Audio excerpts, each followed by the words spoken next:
Craig, many of the Scotland players are used to playing against Israel, but you're not. What are you expecting in this game ahead?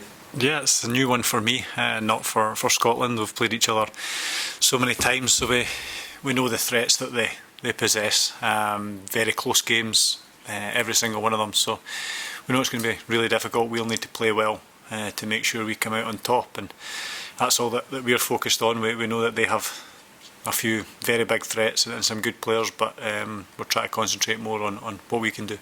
So Harvey in particular, but a lot of them like having a shot from distance. Are you ready for that? I hope so. Yeah, that, as I say, they've got good players, and they've got a few that they've got an eye for goal. So yeah, we need to be ready and need to try and stop that at source the best we can. But we've prepared well this week. We feel that we're in a good place as a squad and confident to go there and impose ourselves.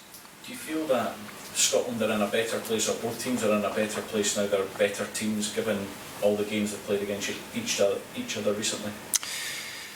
Yeah, well, there shouldn't be many surprises in terms of the players, but we know that. We've cancelled each other out on a few occasions now, so hopefully we get the better of this one. But yeah, the games against each other, you learn a little bit each time, and for I don't know even how many times this is now in recent years. But yeah, let's hope we have the edge. I think it'll be a close game, but hopefully we can just get over the line and get the 3 points. Great, we're speaking to Steve there as well about the fact that it's a sell-out Hampden tomorrow night. For you as players, how much more exciting is it that the fans are back in their numbers and selling out Hampden again? Yeah, that's brilliant. We have missed that for quite a while through COVID, and also that this team is now put itself in a position where we're getting to the business end of a group, and we're still right in contention for a playoff spot. So the guys have got to take a great amount of credit for getting us in this position, but that means nothing. We have to go ahead now and go and try and get the points on the board that'll get us that second place, and that the backing that we'll get from a full Hampden is going to be so important to helping us achieve that. In terms of the squad and the unity that's in it as well, do you feel that it's a tighter squad than maybe it's been in a long time? Yeah, I think so. We've spent a lot of time together recently, obviously with the Euros as well. So the group has been very much the same for a number of games and a few years now. So we all got on really well. It is a tight-knit group.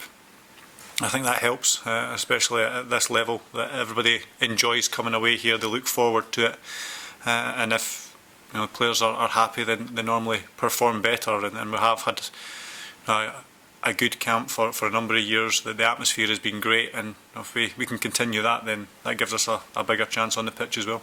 Steve mentioned the importance of having some club captains in amongst the squad, yourself being one, Cal McGregor another. Do you naturally bring that leadership into these camps, helping out Andy Robertson in terms of the leadership of the squad?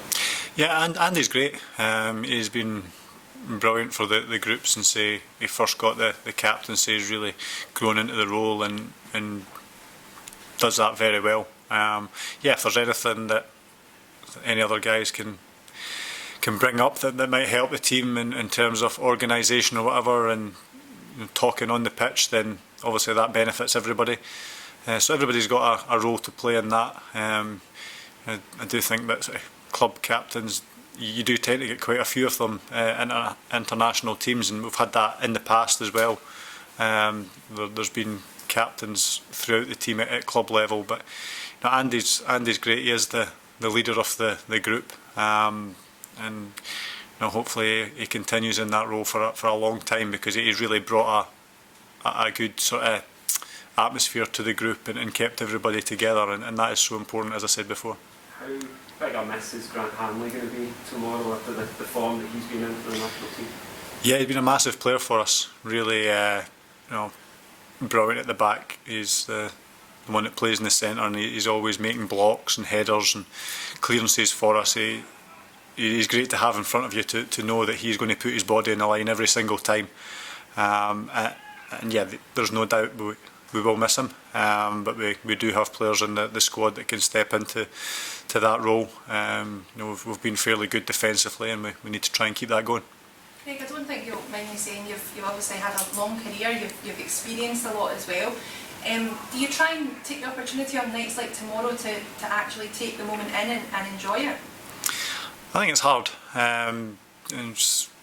There's a job to be done out there, and everybody is fully focused on that. And yeah, we want to win. That's the only way that I'll enjoy it, is if we go out there and get the 3 points. So yeah, I'll be concentrating on that. If I do get the chance, I do realise that these opportunities are not going to come around very often for me anymore.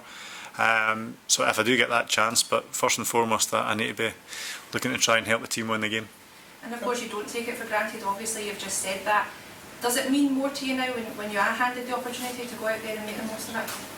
Yeah, I think so. I think the older you get, the more you realise that these things don't go on forever. There is limited amounts of opportunities to qualify for big tournaments, and yeah, it does become more special, and that little bit more on each game that you go out and manage to represent your national team. So yeah, hopefully I can do it a few more times and get a few more games in this campaign and be successful.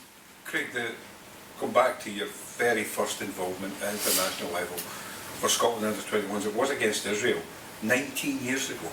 What can you remember about it? I remember getting to the ground. I think there was protests at the time that we were even playing Israel. So it was a strange start to international football. But I think I came on second half and played under Rainer Bonhoff at the time, under 21s, and yeah, that was my very first involvement in international level. 19 years on, it's good to finally play them again, even though Scotland have played them so often. It'll be my first time in 19 years. It's quite a full circle though, isn't it? To get from there to here. You couldn't have envisaged, surely, that when you were 38, 39 years of age, you were still going to be playing international football, or did you? No, I think you never know when you start your career. You go out to try your best, and it's each little goal at a time. To play for the 21s at that stage was a huge achievement. And once I did that, it was to then, could you play regularly at club level, get into an international team? So there's a whole sort of list of things that you need to go through before you get to 19 years later still playing in international football. So yeah, I would never have known that was all ahead of me. But hopefully I can keep going for a while yet and enjoy a few more games. It's been quite a journey. How long can you go on? The international goalkeepers, and being a goalkeeper, does that help? Elongate your career near, but obviously you had a few years out as well. Has that helped you in a perverse sort of way? Possibly. I hope I can go on a bit longer. I don't know how long that is. I'll keep trying and keep training the best I can to keep myself in shape and give myself the opportunity. So yeah, I don't know that answer, but I'll certainly keep trying for as long as I possibly can. As long as you're playing first team football for Hearts, you're going to be available for Scotland? Is that the case? Oh yeah, I'll be available as long as I'm wanted. But yeah, if I can give anything to the national team, no matter what, then I would always want to be available to do that. But yeah, we'll only wait and see how long that might be. What's the biggest change you've seen in football over those 19 years? Yeah, there's been a few. The role of the goalkeeper's definitely changed from when I started to now. That's something that's come into football, starting attacks from the back, and teams being more open and wanting to pass the ball more.